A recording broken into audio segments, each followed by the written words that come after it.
Get the extra edge this FPL season with Fantasy Football Fix. The Elite XI provides insight into the minds of the greatest FPL managers to play the game, with real-time team reveal updates boasting 74 top 10k and 55 top 5k finishes. You can also follow transfer and captaincy plans as well as chip status through notifications in manager activity. Furthermore, you can track the Consensus XI, which is an aggregated team of all the Elite XI managers, combining the knowledge and expertise into one easy team to follow.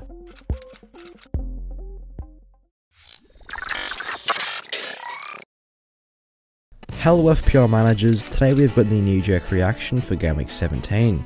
In today's video, we'll look over the most transferred in and transferred out players so far this game week and make a recommendation to you guys as to whether or not you should go with the crowd and bring these players into your teams or release them from your squads.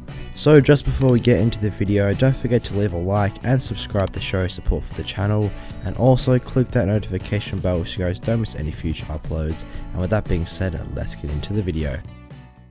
So taking a look at the most transferred in players so far this week, starting off with Emmanuel Dennis. Dennis was able to produce 9 points in Game Week 16 as he got himself a close range header goal, and he also picked himself up 3 bonus points for this match as well. Therefore, he has become the highest scoring forward in FPL at the moment with 84 total points, as he has already recorded 7 goals and 6 assists across the span of the year so far. Furthermore, with a number 2 ICT index rank for forwards, this does highlight his incredible threat that he has from goal scoring opportunities, and with Burnley, Crystal Palace and Wolves as his next 3 opponents, it definitely could be a good time to get on him. Bernardo Silva is the second most transferred in player this week, as he got himself yet another attacking return in Game Week 16, which has consequently earned him 100,000 new owners. This means now that Bernardo Silva has recorded 7 goals and 3 assists so far this year, and is now the second highest scoring midfielder in FPL, only behind Mo Salah. So at £7.7 million currently, he definitely is one of the best value midfielders in the game in the minute, so I do think if you don't currently own him, I would seriously consider getting him in. Furthermore, with Leeds, Newcastle, Leicester and Brentford as his next 4 opponents, this is definitely an incredible fixed run for Bernardo to score even more FPL points. And Mason Mount, unsurprisingly, is the third most transferred in player this week, as he got himself a goal in Game Week 16 against Leeds. Despite this, he still only managed 6 points in this game, as he did get a yellow card and missed out on any bonus points, but he has now progressed to 77 points across the year so far, which does put him in the top 6 scoring midfielders. Him and Bernardo Silva look to be in incredible form recently, as Mason Mount has got himself 31 points in his last 3 games, recording 3 goals and 2 assists over this period. So at £7.6 million, he is also a fairly decent mid-price midfielder option and also has good upcoming fixtures. Speaking of, they include Everton, Wolves, Villa and Brighton, so with these next 4 matches, I wouldn't be surprised if Mason Mount can add to his goal and assist tally. Moving our thoughts to the most transferred out players so far this week, Jacques Cancelo does sit on the list despite recording himself 7 points in Game Week 16, as he got himself a clean sheet and 2 bonus points. Unfortunately though, he did pick up his 5th yellow card of the season, which does mean he will be suspended for 1 week, but just his Game Week 17 fixture against Leeds at home. This means he will be returning for Newcastle away, Leicester at home and Brentford away after that, so I do think since he's just missing 1 week and has been such a good FPL asset so far this year, it could probably be worthwhile holding on to him just for the 1 week. He has been immense so far this season, recording 91 FPL points, as he is actually the second highest scoring defender only behind Trent. So since he has produced incredible underlying numbers and has recorded 5 assists and 9 clean sheets across the span of the year, I do think it could be worthwhile taking the points for 1 week and just benching him and then bringing him back into the team after that. Raul Jimenez is the second most transferred out player this week, as he got himself 2 yellow cards in the space of 30 seconds against Man City,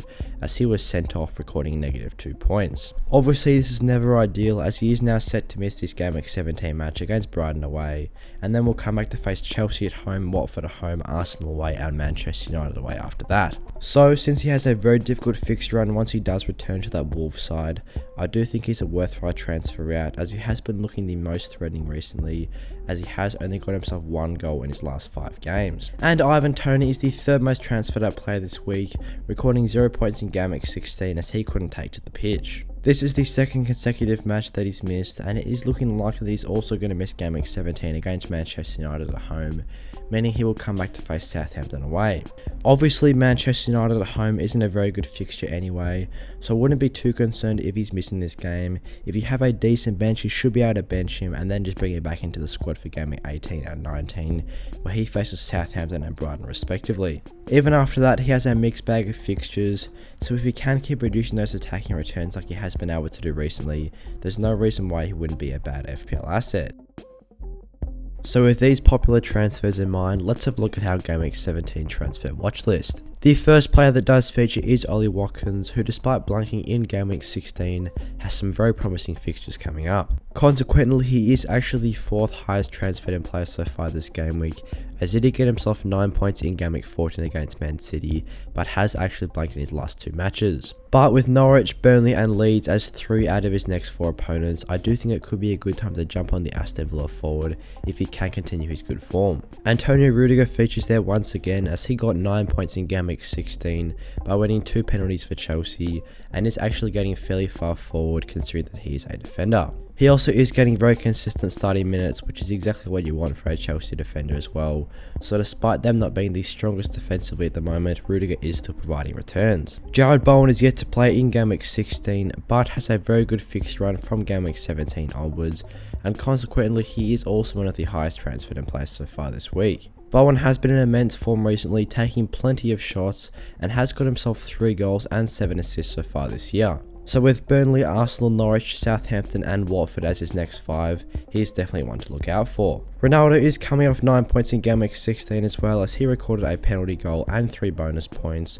So with United's good fixtures coming up, Ronaldo could be the best premium forward in the game at the minute. Mikel Antonio also features there at £7.9 million, as he was able to get himself 5 points in Game Week 15 against Chelsea, and of course has that very good fixture run. Bernardo Silva is unsurprisingly on the watch list, as he got himself yet another attacking return in Game Week 16 with an assist. This was quite fortunate, as he did win the penalty for kicking the ball into João Moutinho's armpit, but was still awarded with the assist, which was nice to see for him. City faced Leeds, Newcastle, Leicester and Brentford as their next 4, so with these very good fixtures there's no reason not to go for him. Diogo Jota remains on the watch list once again, as he was good to come off the bench for Liverpool, so hopefully he can start in their next match in Game Week 17. Emmanuel Dennis of course is coming off 9 points in Game Week 16 as well, so I definitely think with Watford's good upcoming fixtures, Dennis is one of the best budget forwards in the game.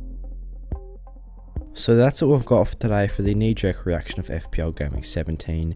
I hope you guys enjoyed the video. If you did, give it a like and subscribe to show support for the channel, and also click that notification bell so you guys don't miss any future uploads, and leave a comment what you guys thought of this video and what are your transfer plans for the upcoming game week. And with that being said, I'll see you guys in the next one.